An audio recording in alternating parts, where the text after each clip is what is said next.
Hello friends, this is Sumit and welcome back to my YouTube channel Dear Learner Academy. एक बार फिर से आप सबका डियर लर्नर एकेडमी में स्वागत है। हम लोग बात कर रहे हैं उत्तर प्रदेश होमगार्ड के प्रैक्टिस सेट की, जो एग्जाम्पल की विवेक सर ने लॉन्च किया है। उत्तर प्रदेश होमगार्ड के लिए जो 25 प्रैक्टिस सेट लॉन्च किए हैं, उसमें आज हम बात करने वाले हैं प्रैक्टिस सेट नंबर 14 की। ठीक है, यहाँ पर देखिए आपको साफ साफ लिखा गया है Uttar Pradesh home guard practice set. तो चलिए बिना किसी देरी के हम स्टार्ट करते हैं आज का अपना सेशन। आगे बढ़ने से पहले आपसे बस इतना ही अनुरोध है कि यदि आप चैनल पर नए हैं तो चैनल को सब्सक्राइब कर लीजिए, वीडियो को शेयर कर दिया कीजिए ताकि वीडियो सभी तक पहुंच सके जिसको इसकी ज़रूरत है। तो आज का हमारा पहला प्रश्न क्या कह रहा है, ठोस आयोडीन को गर्म करने पर वह सीधे बैंगनी वाष्प में बदल जाता है, इस प्रक्रिया को क्या कहा जाता है? तो इस प्रक्रिया को आप क्या कहेंगे, ऊर्ध्वपातन। ठीक है, निम्नलिखित में से कौन सा अम्ल एक्वा रेजिया बनाने के लिए उपयोग किया जाता है? तो एक्वा रेजिया बनाने के लिए सांद्र HCl और HNO3 का मिश्रण प्रयोग किया जाता है। ठीक है, आगे बढ़ते हैं। अगला प्रश्न क्या कहता है, यदि किसी लिफ्ट की डोरी अचानक टूट जाए तो उसमें खड़े व्यक्ति का आभासी भार क्या होगा? तो उसका आभासी भार क्या होगा, शून्य हो जाएगा। क्या हो जाएगा, शून्य हो जाएगा। अगला प्रश्न क्या कहता है, अगले प्रश्न में दिया गया है क्या, ऑप्टिकल फाइबर का उपयोग मुख्य रूप से संचार में किया जाता है, यह किस सिद्धांत पर कार्य करता है? Optical fibre. ठीक है, तो पूर्ण आंतरिक परावर्तन के सिद्धांत पर कार्य करता है। ऑप्शन सी इसका सही जवाब है। मानव शरीर में ऑक्सीजन का परिवहन करने के लिए कौन सा प्रोटीन जिम्मेदार है? तो ऑक्सीजन का परिवहन कौन करता है? आप कहेंगे हीमोग्लोबिन करता है। कौन करता है? हीमोग्लोबिन। ठीक है, अगला प्रश्न क्या कहता है, पौधों में जाइलम ऊतक का मुख्य कार्य क्या है? तो पौधों में जाइलम ऊतक का मुख्य कार्य हमको बताना है। पौधों में जाइलम ऊतक का मुख्य कार्य है जल और खनिज का परिवहन। ठीक है, जल और खनिजों का परिवहन। RH कारक की खोज किसने की थी? RH कारक की खोज लैंड स्टीनर ने की थी। किसने की थी? Land Steiner. केवल पौधे खाने वाले जानवरों को क्या कहा जाता है? तो केवल पौधे खाने वाले जानवरों को शाकाहारी कहते हैं। आगे बढ़ते हैं। गर्मियों में मिट्टी के घड़े में रखा पानी ठंडा क्यों हो जाता है? ठीक है, तो क्यों होता है? वाष्पीकरण के कारण। LPG गैस सिलेंडरों में गंध के लिए कौन सा पदार्थ मिलाया जाता है? तो इसमें एथिल कैप्टन। ठीक है, मरकैप्टन मिलाया जाता है। ठीक है, आगे बढ़ते हैं। अगला प्रश्न क्या कहता है, गौतम बुद्ध ने अपना प्रथम उपदेश धर्म चक्र प्रवर्तन कहाँ दिया था? ठीक है, तो प्रथम उपदेश की बात कर रहा है, कहाँ पर दिए थे? तो ये दिए थे आपके सारनाथ में। प्रसिद्ध गायत्री मंत्र का उल्लेख ऋग्वेद के किस मंडल में है? तो प्रसिद्ध गायत्री मंत्र का उल्लेख ऋग्वेद के 3रे मंडल में है। आगे बढ़ते हैं। भारत में गुलाम वंश की स्थापना किसने की थी? तो भारत में जो है गुलाम वंश की स्थापना कुतुबुद्दीन ऐबक ने की थी। किसने की थी? कुतुबुद्दीन ऐबक ने। अकबरनामा और आईने अकबरी का लेखक कौन था? तो अकबरनामा का जो है अबुल फजल। कौन थे? अबुल फजल। आगे बढ़ते हैं। आनंद मठ उपन्यास लेखक कौन है, जिससे वंदे मातरम लिया गया है? ठीक है, तो आनंद मठ उपन्यास के लेखक आपको बताना है कि ये हैं आपके बंकिम चंद्र चटर्जी। ठीक है, महात्मा गांधी ने दांडी मार्च कहाँ से शुरू किया था? तो साबरमती आश्रम से शुरू किया था। ठीक है, कहाँ से शुरू किया था? साबरमती आश्रम से। अगला प्रश्न क्या कहता है, तुम मुझे खून दो मैं तुम्हें आज़ादी दूंगा का नारा किसने दिया था? तो ये दिए थे आप सुभाष चंद्र बोस ने। भारतीय संविधान के किस अनुच्छेद के तहत लगाया जाता है?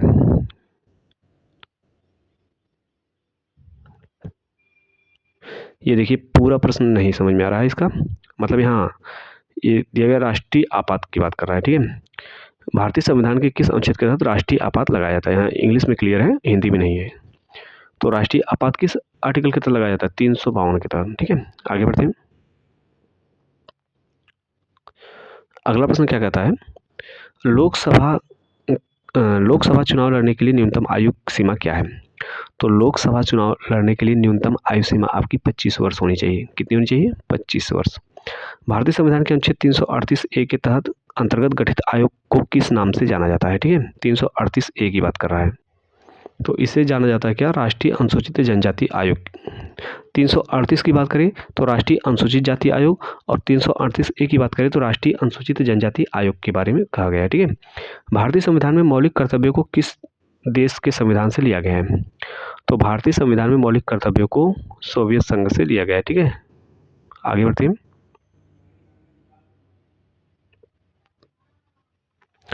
अगला प्रश्न, केंद्रीय बजट 2026-27 में वित्तीय वर्ष 2026-27 के लिए राजकोषीय घाटे का लक्ष्य क्या रखा गया है? ठीक है, तो राजकोषीय घाटे का लक्ष्य रखा गया है 4.3%। आर्थिक सर्वेक्षण के अनुसार वित्तीय वर्ष 2026-27 के लिए अनुमानित वास्तविक जीडीपी विकास दर क्या है? तो ये आपकी 6.8 से 7.2%। ठीक है, आगे बढ़ते हैं। भारत में मुद्रास्फीति को नियंत्रित करने के लिए मौद्रिक नीति का संचालन कौन करता है? तो मौद्रिक नीति का संचालन करने वाले कौन है? भारतीय रिजर्व बैंक। ठीक है, आरबीआई। पीली क्रांति का संबंध भारत के में किससे के उत्पादन से है? ठीक है, तो पीली क्रांति का संबंध जो है आपको बताना है तिलहन उत्पादन से है। ठीक, आगे बढ़ते हैं। अगले प्रश्न में क्या कह रहा है, भारत की पंचवर्षीय योजनाओं को अंतिम रूप से कौन अनुमोदित करता था? ठीक, पंचवर्षीय योजना की बात कर रहा है कि अंतिम रूप से कौन अनुमोदित करता था, तो ये करते थे राष्ट्रीय विकास परिषद। ठीक है, कौन करता था? राष्ट्रीय विकास परिषद। प्रसिद्ध सितार वादक नवाब इनायत खान उत्तर प्रदेश के किस स्थान से संबंधित थे? ठीक है, इनायत खान जो है इटावा से संबंधित थे। आगे बढ़ते हैं। शास्त्रीय नृत्य कथक का जन्म मुख्य रूप से किस भारतीय राज्य में हुआ है? तो कथक का जन्म उत्तर प्रदेश में हुआ है। कहाँ से हुआ है? उत्तर प्रदेश में। ठीक है, प्रसिद्ध कुंभ मेला उत्तर प्रदेश के किस शहर में लगता है? तो आपको पता होगा कि प्रयागराज, वाराणसी, इलाहाबाद में लगता है। आगे बढ़ते हैं। भारत में श्वेत क्रांति के जनक के रूप में किसे जाना जाता है? तो श्वेत क्रांति के जनक के रूप में जाना जाता है वर्गीस कुरियन को। किसे? वर्गीस कुरियन को। उत्तर प्रदेश में सर्वाधिक क्षेत्र पर उगाई जाने वाली फसल कौन सी है? तो उत्तर प्रदेश में सर्वाधिक क्षेत्र पर उगाई जाने वाली फसल गेहूं है। आगे बढ़ते हैं। भारत में जीएसटी किस प्रकार का कर है? तो भारत में जो है जीएसटी अप्रत्यक्ष कर है। कैसा कर है? अप्रत्यक्ष कर है। भारत में सामुदायिक विकास कार्यक्रम कब शुरू किया गया था? तो सामुदायिक विकास कार्यक्रम जो है 2 अक्टूबर 1952 को शुरू किया गया था। कब किया गया था? भारत में सामुदायिक विकास कार्यक्रम कब शुरू किया गया था? 2 अक्टूबर 1952 को।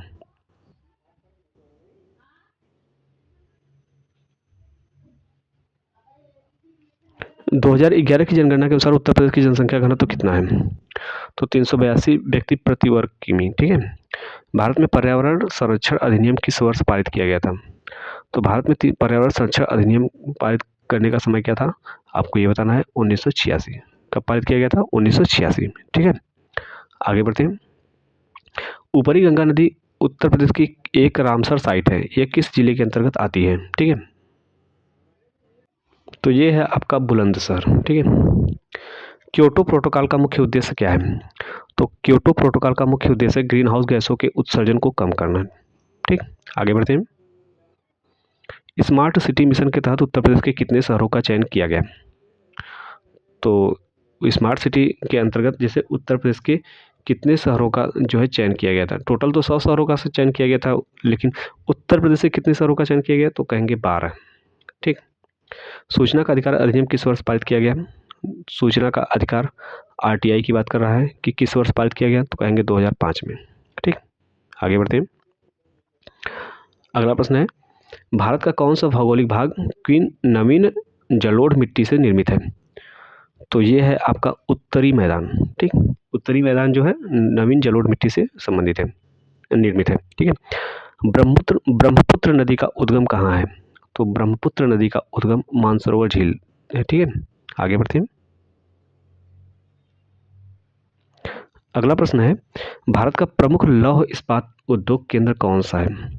तो लौह उत्पाद उद्योग केंद्र है आपका जमशेदपुर। ठीक है, भारत में हरित क्रांति का मुख्य उद्देश्य क्या था? तो भारत में जो है हरित क्रांति का मुख्य उद्देश्य था खाद्यान्न उत्पादन बढ़ाना। ठीक है, आगे बढ़ते हैं। अगला प्रश्न है, फुटलूज उद्योग का एक उदाहरण है क्या? किसका उदाहरण है? फुटलूज जो है उद्योग का एक उदाहरण है, मतलब किस उद्योग का एक उदाहरण है, हमको ये बताना है। ठीक है, तो ये है आपका हीरा तराशना और इलेक्ट्रॉनिक। ठीक है, आगे देखते हैं। भारतमाला परियोजना का मुख्य उद्देश्य क्या है?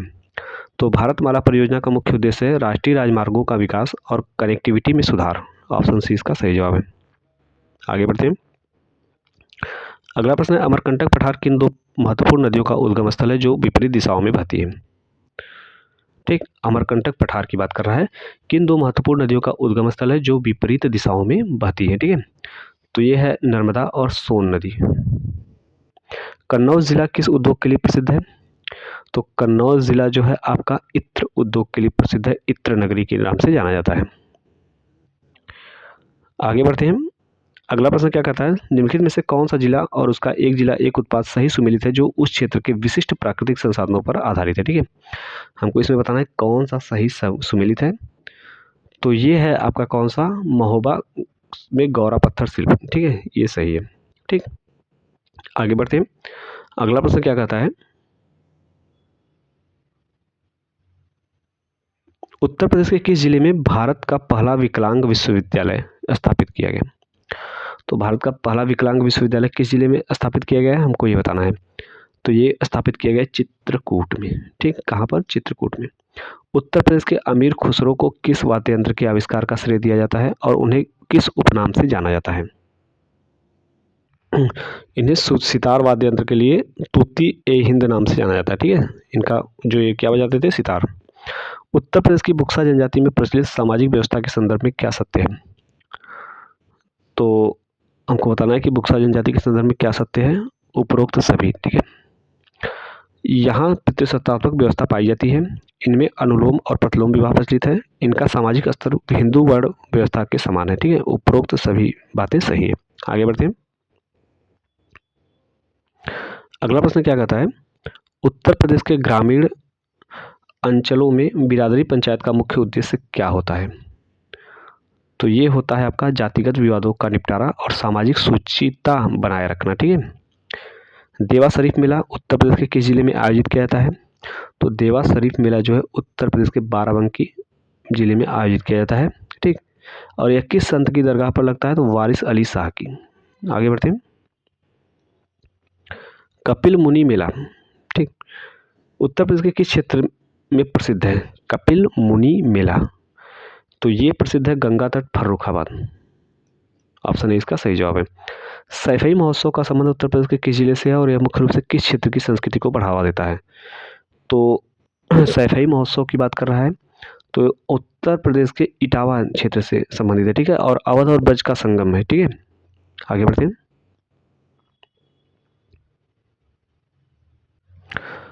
केडी सिंह बाबू स्टेडियम उत्तर प्रदेश के किस जिले में, किस शहर में स्थित है? केडी सिंह बाबू स्टेडियम, तो केडी सिंह बाबू स्टेडियम जो है उत्तर प्रदेश के लखनऊ जिले में, लखनऊ शहर में जो है स्थित है। ठीक है, उत्तर प्रदेश सरकार के कुल राजस्व व्यय का सबसे बड़ा मद कौन सा है? तो सबसे बड़ा मद है आपका वेतन और पेंशन। ठीक, आगे बढ़ते हैं। अगले प्रश्न में क्या दिया गया है, उत्तर प्रदेश पुलिस का वह कौन सा विशेष दस्ता है जिसे विशेष रूप से जबरन वसूली और संगठित अपराध को रोकने के लिए गठित किया गया है? ठीक है, तो ये है आपका एसटीएफ। आगे बढ़ते हैं। अगला प्रश्न क्या कहता है, भारतीय संविधान का कौन सा अनुच्छेद सशस्त्र बलों के सदस्यों के संबंध में मानवाधिकारों को प्रतिबंधित करने की संसद को शक्ति देता है? ठीक है, तो ये है आपका अनुच्छेद 33। आगे बढ़ते हैं। भारत की खुफिया एजेंसी का गठन किस वर्ष किया गया था और इसके पहले प्रमुख कौन थे? तो ये किया गया था 1968 में। RN काओ इसके पहले जो है प्रमुख थे। ठीक है, अगले प्रश्न में दिया गया है मनी लॉन्ड्रिंग यानी मनी लॉन्ड्रिंग या धन शोधन को रोकने के लिए भारत में कौन सी एजेंसी मुख्य रूप से उत्तरदायी है जो टेरर फंडिंग की भी जांच करती है? मनी लॉन्ड्रिंग की बात कर रहा है, तो ये है आपका ईडी, प्रवर्तन निदेशालय। ठीक है, भारत और श्रीलंका के बीच कौन सा समुद्री मार्ग स्थित है जिसे लेकर कच्चा थीवू द्वीप विवाद चर्चा में रहता है? तो ये है आपका पाक जलडमरू मध्य। ठीक है, मैकमोहन रेखा भारत और किस देश के बीच की सीमा को निर्धारित करती है? तो भारत और चाइना के। आगे बढ़ते हैं। अंतर्राष्ट्रीय परमाणु ऊर्जा एजेंसी का मुख्यालय कहाँ स्थित है जिसे शांति के लिए परमाणु संगठन कहा जाता है? तो ये है आपका वियना में। अगले प्रश्न की बात करें तो अगला प्रश्न क्या दिया गया है, एमनेस्टी इंटरनेशनल किस क्षेत्र में कार्य करने वाला एक वैश्विक संगठन है? तो एमनेस्टी इंटरनेशनल जो है मानवाधिकार से संबंधित एक वैश्विक संगठन है। अगला प्रश्न क्या कहता है, एशियाई विकास बैंक का मुख्यालय कहाँ स्थित है और इसका सबसे बड़ा शेयर धारक देश कौन सा है? तो इसका जो है सबसे बड़ा जो है शेयर धारक देश हमको बताना है कि कौन सा है। ठीक, तो ये है आपका मनीला, जापान, यूएसए में। ठीक है, आगे बढ़ते हैं। अगले प्रश्न में क्या दिया गया है, नोबेल शांति पुरस्कार प्रतिवर्ष किस शहर में प्रदान किया जाता है? ठीक है, तो जो है नोबेल शांति पुरस्कार प्रतिवर्ष ओस्लो शहर में दिया जाता है। ठीक है, ओस्लो शहर में प्रदान किया जाता है। ऑप्शन नंबर 20 का सही जवाब है। ठीक, ओस्लो। दादा साहब फाल्के पुरस्कार किस क्षेत्र में दिया जाने वाला भारत का सर्वोच्च सम्मान है? तो दादा साहब फाल्के पुरस्कार जो है आपका किस में, शास्त्रीय संगीत में दिया जाता है। ठीक है, दादा साहब फाल्के की बात करें तो किस में दिया जाता है, शास्त्रीय संगीत में। आगे बढ़ते हैं। यूक्रेन और रूस के बीच युद्ध के कारण चर्चा में रहे देश बेलारूस की राजधानी क्या है? तो बेलारूस की राजधानी क्या है, मिन्स्क। जापान की आधिकारिक मुद्रा क्या है? तो जापान की जो है आधिकारिक मुद्रा क्या है, येन है। ठीक है, राष्ट्रीय मतदाता दिवस किस प्रतिवर्ष किस तिथि को मनाया जाता है? तो राष्ट्रीय मतदाता दिवस प्रतिवर्ष 25 जनवरी को मनाया जाता है। आगे बढ़ते हैं। इंसुलिन का आविष्कार किसने किया था जिसका उपयोग मधुमेह के उपचार में किया जाता है? तो इंसुलिन का आविष्कार जो है किसने किया था, फ्रेडरिक बैंटिक। ठीक है, भारत के पहले स्वदेशी परमाणु रिएक्टर का क्या नाम है और यह कहाँ स्थित है? तो भारत के पहले स्वदेशी परमाणु रिएक्टर का नाम अप्सरा है और यह ट्राम्बे में स्थित है। ठीक है, आगे बढ़ते हैं। अगला प्रश्न है, उत्तर प्रदेश के मुख्यमंत्री युवा स्वरोजगार योजना के तहत उद्योग क्षेत्र के लिए अधिकतम कितनी ऋण सीमा निर्धारित की गई है? तो अधिकतम जो है 25 लाख की ऋण सीमा निर्धारित की गई है। ठीक, उत्तर प्रदेश सरकार की मातृभूमि योजना का मुख्य उद्देश्य क्या है? तो प्रवासी भारतीयों को अपने पैतृक गांव में बुनियादी ढांचे के विकास के लिए में भागीदारी बनाना। ठीक है, ये इसका मुख्य कारण है, मुख्य उद्देश्य है। आगे बढ़ते हैं। एक जिला एक उत्पाद योजना के तहत उत्तर प्रदेश के किस जिले को काले नमक चावल के लिए चुना गया है? ठीक है, काला नमक चावल के लिए किस जिले को चुना गया है? तो आप कहेंगे सिद्धार्थनगर। किसे? सिद्धार्थनगर को। ठीक है, उत्तर प्रदेश का विंध्य क्षेत्र मुख्य रूप से किन चट्टानों से बना है जो भवन निर्माण सामग्री के लिए प्रसिद्ध है? तो ये है आपका चूना पत्थर और बलुआ पत्थर। ऑप्शन ए इसका सही जवाब है। आगे बढ़ते हैं। उत्तर प्रदेश का वह कौन सा भौगोलिक क्षेत्र है जहां बीहड़ की समस्या सबसे अधिक पाई जाती है? तो बीहड़ की समस्या कहां पर सबसे अधिक पाई जाती है? चंबल और यमुना के तटीय क्षेत्र में। ऑप्शन सी इसका सही जवाब है। ठीक है, आगे बढ़ते हैं। अगला प्रश्न क्या कहता है, उत्तर प्रदेश के सभी 1535 पुलिस स्टेशनों में स्थापित महिला हेल्प डेस्क का नेतृत्व मुख्य रूप से कौन करता है?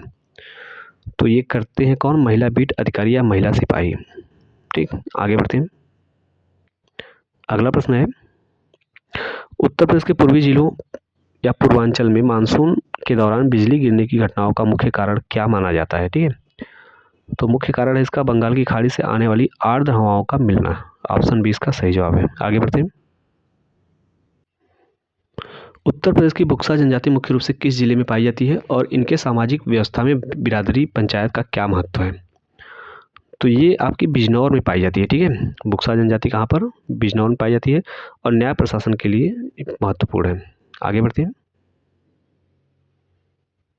अगला प्रश्न क्या कहता है, उत्तर प्रदेश के किस शहर को टाई सिटी के नाम रूप में विकसित किया जा रहा है ताकि खिलौना उद्योग में आत्मनिर्भरता प्राप्त हो सके? ठीक है, टॉय सिटी की बात कर रहा है, तो ये ग्रेटर नोएडा को विकसित किया जा रहा है।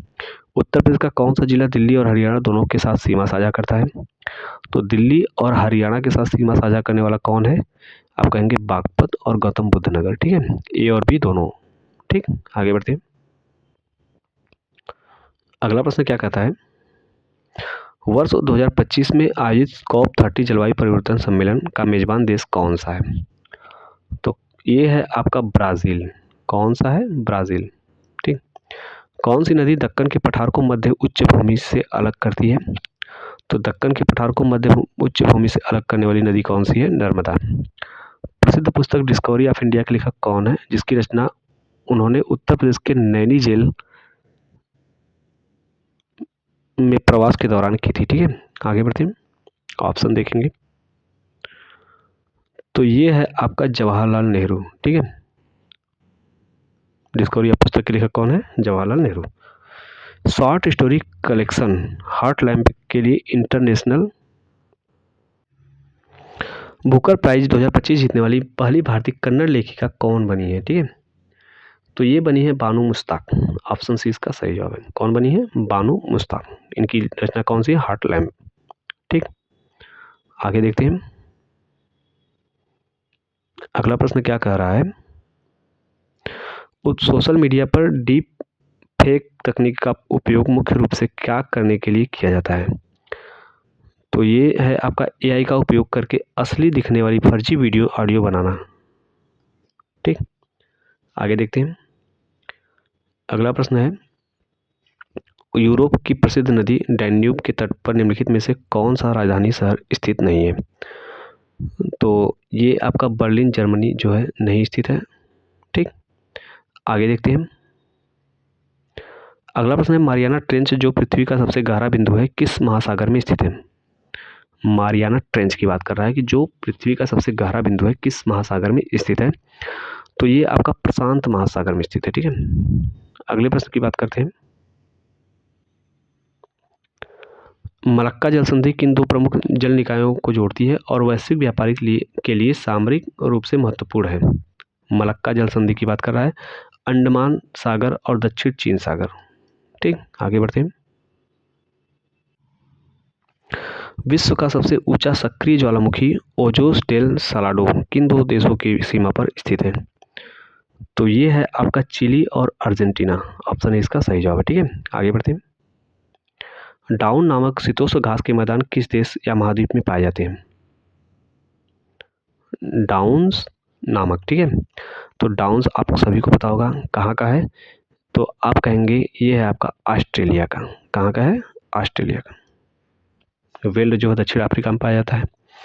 भारतीय संविधान का कौन सा अनुच्छेद समान नागरिक संहिता से संबंधित है? Common civil code. ठीक, यूनिफॉर्म सिविल कोड या कॉमन सिविल कोड की बात कर रहा है। कौन सा अनुच्छेद संबंधित है? तो आप कहेंगे आर्टिकल 44।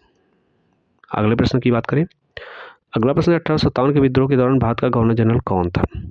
तो 1857 के विद्रोह के समय भारत का गवर्नर जनरल था आपका कौन सा? लॉर्ड कैनिंग था। कौन था? Lord Canning. भारतीय संविधान की प्रस्तावना में धर्मनिरपेक्ष शब्द किस संविधान संशोधन द्वारा जोड़ा गया था? ठीक है, तो ये जोड़ा गया था 42वें संविधान संशोधन द्वारा। आगे प्रश्न देखते हैं, 26 जनवरी 2026 को भारत के 77वें गणतंत्र दिवस समारोह में मुख्य अतिथि कौन थे? ठीक है, हमको बताना है कि मुख्य अतिथि कौन थे, तो एंटोनियो कोस्टा और उर्सुला वान डेर लियोन थी। ठीक, आगे बढ़ते हैं, अगले प्रश्न में क्या दिया गया है, फरवरी 2026 में हेनले पासपोर्ट इंडेक्स 2026 के अनुसार भारतीय पासपोर्ट की रैंकिंग क्या है? तो ये है आपकी 75वीं। कौन सी है? 75वीं। 2026 में शुरू होने वाले आईसीसी पुरुष टी20 विश्व कप 2026 का सह मेजबान भारत के साथ कौन सा देश है? तो ये है आपका बांग्लादेश। ठीक, अब बढ़ते अपने आखिरी प्रश्न की तरफ। हमारा आखिरी प्रश्न क्या कहता है, जनवरी 2026 में किस देश ने ब्रिक्स की अध्यक्षता औपचारिक रूप से संभाली है? तो ब्रिक्स की अध्यक्षता औपचारिक रूप से भारत ने संभाली है। ठीक, 2026 में। ठीक, ये प्रश्न आ सकता है, इम्पोर्टेंट भी है। आप मान कर चलिए कि हमने आज कितने क्वेश्चन सॉल्व किए? 100 क्वेश्चन। प्रैक्टिस सेट नंबर कौन सा था हमारा? तो प्रैक्टिस सेट नंबर 14 आज हमने सॉल्व कर लिया। अब एग्ज़ाम धीरे धीरे नज़दीक आ रहे हैं, आप डेली प्रैक्टिस सेट को रिवीजन करते चलिए। ठीक, और एग्ज़ाम तक हम क्लियर करवा देंगे। चलिए फिर मिलते हैं अगले वीडियो में, तब तक के लिए धन्यवाद।